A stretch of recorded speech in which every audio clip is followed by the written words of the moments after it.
श्री ओम करणी, श्री ओम करणी, श्री ओम करणी, श्री ओम करणी। नमस्कार। देखिए, आज एक बहुत बड़ा रहस्य प्रकट हो रहा है। मेरे मस्तिष्क में प्रभु से कई सवाल पूछने के होते हैं, तो वह पूछता रहता हूँ, और जब तक मुझे जवाब नहीं मिल जाता तब तक वह सवाल बार बार रिपीट करता रहता हूँ। तो जवाब किस रूप में मेरे सामने आता है, आज एक उदाहरण वो पेश कर रहा हूँ। कुछ समय से मेरा सवाल प्रभु से था कि प्रभु, आपने कहा कि समस्त प्राणी मेरे अंश हैं, तो हम तो नहीं जानते थे इस बात को, इसीलिए तो ये जन्म हुआ हमारा, वरना तो हम पहले ही आपके परम धाम में आ जाते। लेकिन आप तो जानते थे ना कि हम आपके अंश हैं, और जब आप ये जानते थे कि हम आपके अंश हैं, तो आप ये भी जानते थे कि हम आपकी शरण में हैं। और जब आप ये जानते थे कि हम आपकी शरण में हैं, तो हमारे पाप लागू नहीं कैसे होते हैं? पाप लागू हो ही नहीं सकते, क्योंकि हम आपकी शरण में हैं, इसलिए हम पर पाप लागू नहीं हो सकते। यह सवाल प्रभु से चल रहा था कई महीनों से कि सृष्टि में जितने भी दुख हैं, कष्ट हैं, ये क्यों हैं? ये सृष्टि जब आपकी शरण में है तो पाप लागू नहीं हो सकते। तो उसका जवाब कल मिला है। किस रूप में? शरणानंद जी महाराज का एक बिंदु सामने आता है, और वहां मेरे भाव में तुरंत प्रकट होती है बात कि तुमने ये सवाल किया था ना भाई, उसके मेरी सृष्टि को चलाने के लिए मैंने एक नियम बना रखा है, वह नियम तू जान ले। तो वह नियम अब आपको सुनाता हूं। पुस्तक बता चुका था, उसका बिंदु है 6-8। शरणानंद जी महाराज कहते हैं, ईश्वर मानव की स्वाधीनता छीनना नहीं चाहता, इसलिए मानव जब तक स्वयं अपनी ओर से ईश्वर के सम्मुख नहीं होता, तब तक ईश्वर उसके पीछे ही रहता है। बस इतना सा बिंदु, इतना सा जवाब है। इसमें पहला बिंदु है, पहली बात उन्होंने कही है कि मानव की स्वाधीनता ईश्वर छीनना नहीं चाहता। तो किस बात की स्वाधीनता? धर्माचरण की स्वाधीनता, बाकी प्रारब्ध है। धर्माचरण में आपको पहले ही बता चुका हूं। धर्म के 4 चरण हैं। सत्य बोलना, आप चाहो सत्य बोलो, आप चाहे झूठ बोलो, ये आपको स्वाधीन। आप जप करना, आप चाहो जप करो या न करो, ये स्वाधीन। आप दान देना, आप दान दें या न दें, ये इसके लिए आप स्वाधीन हैं। दया करना, आप बैर भाव रखें, हिंसा भाव रखें, दया भाव रखें, ये इस बात में आप स्वाधीन हैं। ये 4 धर्म के चरण हैं। इन धर्माचरणों के अनुसार अपना आचरण बनाना, ये आप चाहें तो ऐसा करें, नहीं आपकी मर्जी। इस बात में स्वतंत्रता है, बाकी तो सारा प्रारब्ध का खेल है। तो एक बिंदु तो यह हुआ। और दूसरा बिंदु क्या है? शरणानंद जी महाराज ने कहा है कि जब तक मानव अपनी ओर से ईश्वर के सम्मुख नहीं होता, ईश्वर उसके पीछे ही रहते हैं।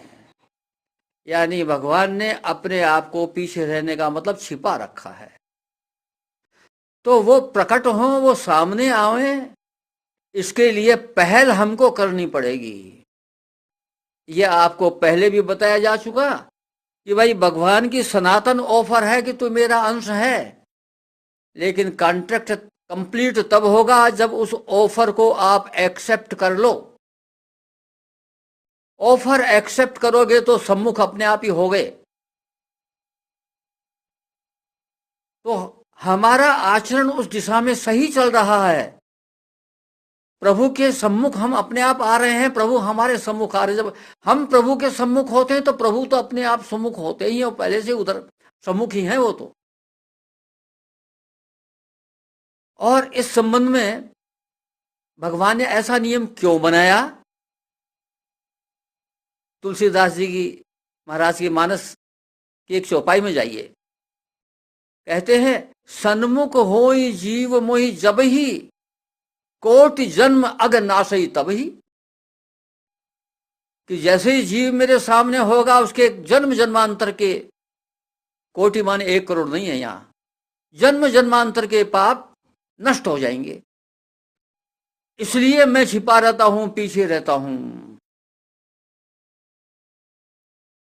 तो आवश्यकता केवल इस बात की है कि हम प्रभु के सामने अपनी ओर से, उन्होंने कहा है कि अपनी ओर से हम प्रभु के सामने हो जाएं। तो भाई सामने होना हमको आता नहीं, क्या करें? क्योंकि हम सामने जाएंगे तो वो फिर पीछे आ जाएंगे,